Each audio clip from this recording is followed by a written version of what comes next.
Ми е било приятно да идвам, защото и тук имам много приятели. Може би за това и така бързо стана с общи усилия този площад. Но това е най-малкото, което вие заслужавате.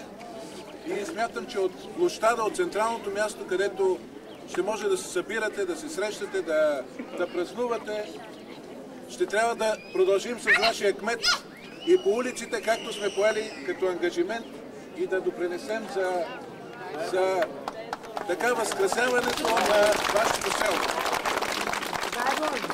Така че ние сме сложили жалона, сложили сме първата стъпка и нека тази първа придобивка, по-голяма, както каза и вашия кмет, да бъде едно добро начало.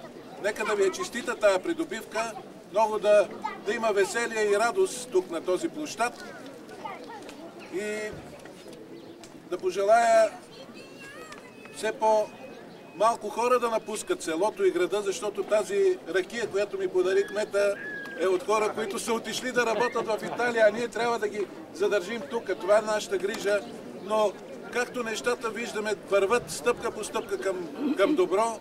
Подписахме и договор за влизане в Европейския съюз. След 2 години ще станем членове. Дано това да се усети от всички нас. Дано да се усети по джоба и по красотите на селото и на града. Затова да ви пожелая да сте живи и здрави.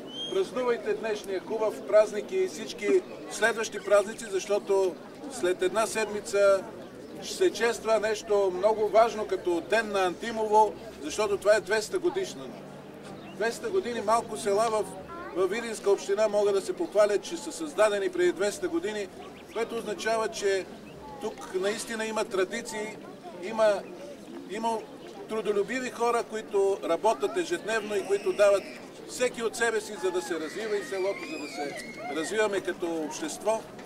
Затова нека да са ви честити празниците, на добър час на село Антимово, бъдете живи и здрави и весели празници! Благодаря ви!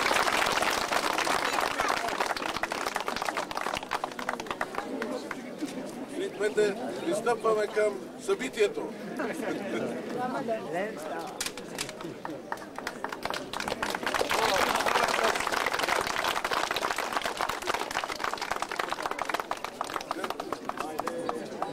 Браво!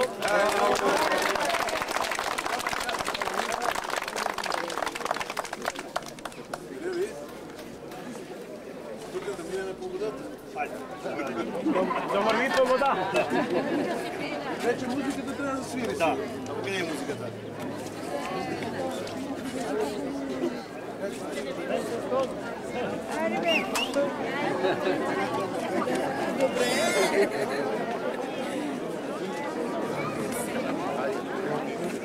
Здраве!